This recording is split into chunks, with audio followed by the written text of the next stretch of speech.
தலை வாழெல்லாம் போட்டு குழம்பு வச்சுட்டு இங்கே ஸ்பெஷல் மீன் கழுவி வறுத்து சாப்பிட்லாம். இந்த சேனல் பார்க்குறவங்க லைக் பண்ணுங்கள், கமெண்ட் பண்ணுங்கள், ஷேர் பண்ணுங்கள், ஒரே ஒரு சப்ஸ்கிரைப் பண்ணி விடுங்க, ஒரே ஒரு லைக் பண்ணி விடுங்க. ஊற்றி செய்யலாம். ஏற்கனவே 4-5 ஸ்பூன் நல்லெண்ணெய் ஊற்றிட்டேன். வீடியோ நிறைய போட்டுட்டேன் மீன் வீடியோ. ஆனால் இது வேறு மாதிரி குழம்பு வைக்க போகிறேன். தேங்காய் ஊற்ற போகிறது கிடையாது, மசாலா ஐட்டம் எதுவுமே கிடையாது. வெறும் சின்ன வெங்காயம் உரித்து நல்லா நைஸாக அரைச்சிட்டு வந்துட்டேன். எண்ணெய் ஊற்றிட்டேன். இப்போ வந்து அது கடுகு போடக்கூடாது, சீரகம் போட்டுக்கலாம். வெந்தயம் தூள் இருந்தால் போடுங்க.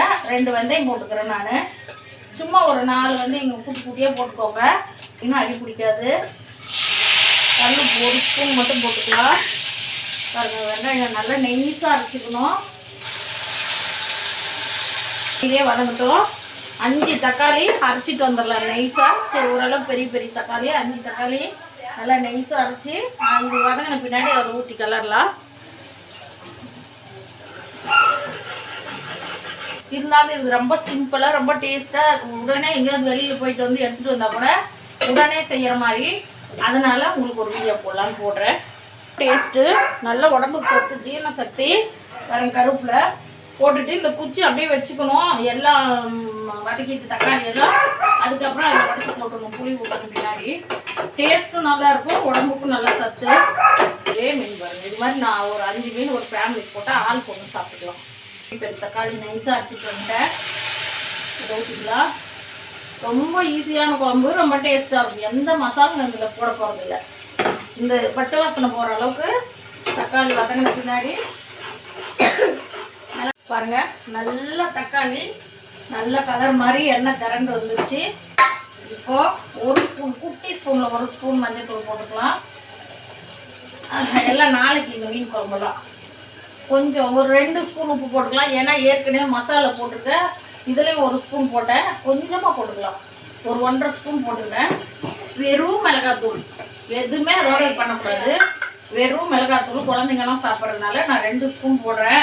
நீங்கள் காரம் எவ்வளோ வேணுமோ அவ்வளோ வச்சுக்கோங்க. ஏன்னா புளி நிறைய ஊற்றுறதுனால காரம் இருந்தாலும் மீன் குழம்பு டேஸ்ட்டு. நான் குழந்தைங்கலாம் சாப்பிட்றதுனால மிளகாத்தூள் கம்மியாக வச்சா வேறு எதுவுமே போடக்கூடாது. எனக்கு நல்லா இந்த மசாலையே அதுவும் நல்லா வதங்கணும்.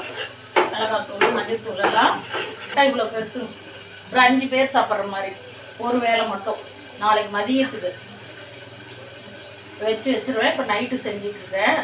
வச்சுட்டு நாளைக்கு மத்தியானம் ஒரு கொட்டை புளி 1 சொம்பு தண்ணி ஊற்றி கரைக்கிறேன். ஏன்னா நல்லா கொதிக்கணும். அந்த புளி பச்சை வாசனை போகிற அளவு கொதித்து எண்ணெய் திரண்டு வரணும். புளி கொதிச்சிச்சேன்னு நீங்கள் மீனை போட்டிங்கன்னா குழம்பே நல்லா இருக்காது. அது ஒரு வாசனையாக இருக்குது, பச்சை வாசனை மீன். இது புளி, அதனால் பாருங்கள் கொஞ்சம் தண்ணி அதிகமாக வச்சு நல்லா கொதித்து வரக்குள்ளே காமிப்பாங்க. எண்ணெய் திரண்டு வந்துடும். நான் நல்லா ஒரு 2 சொம்பு தண்ணி ஊற்றிக்கிட்டேன். ஊற்றி புளி ஒரே ஒரு கொட்டை புளி, இது ஒரு இவ்வளோ பெரிய புளி கரைச்சி ஊற்றியாச்சு. போதும். இந்த தக்காளி அரைச்சோம் இல்லைங்களா, அந்த தண்ணி கொஞ்சம் ஜாரக்காளி வேஸ்ட் பண்ணாத.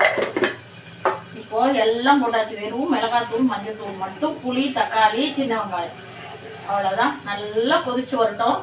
அப்புறம் திறந்து பின்னாடி பார்க்கலாம்.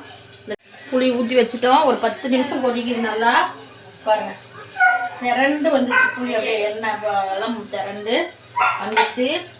இது மாதிரி மீன் எடுத்து சாப்பிட்ணுங்க. சாப்பிட்டேன் அடுத்த தடவை இதே மாதிரி மீன் தான் குழம்புக்கெல்லாம் ஒரு 5 மீன் எடுத்துகிட்டு வந்து போதும். ஆளுக்கு ஒரு மீன் 5 பேர். செமையாக இருக்கு பாருங்க. அவங்களே சூப்பராக கட் பண்ணி கொடுத்துருக்காங்க. அப்படி இதை முடிச்சிடலாம்.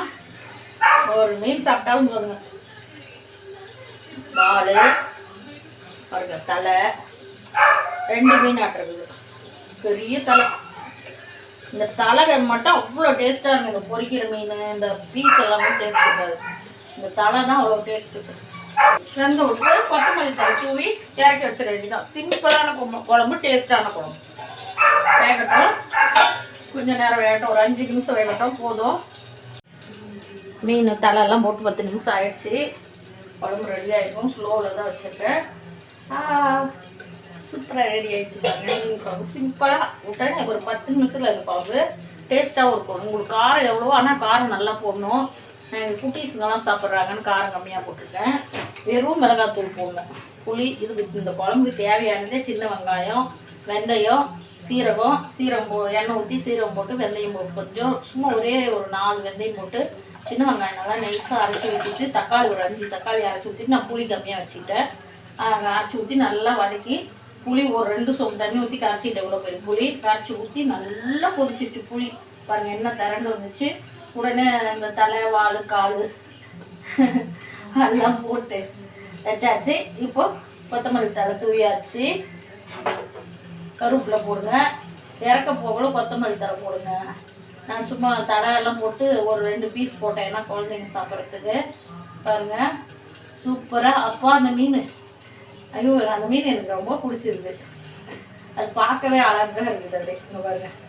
வாங்க சூப்பராக மீன் குழம்பு சாப்பிட்லாம். இப்போ சாப்பிட்ல காலையிலேயும் சாப்பிட்லாம். நாளைக்கு மதியத்துக்குது அப்படியே மூடி வச்சுருவோம். சூப்பராக சாப்பிட்லாம். வாங்க மீன் குழம்பு ரெடி ஆயிடுச்சு.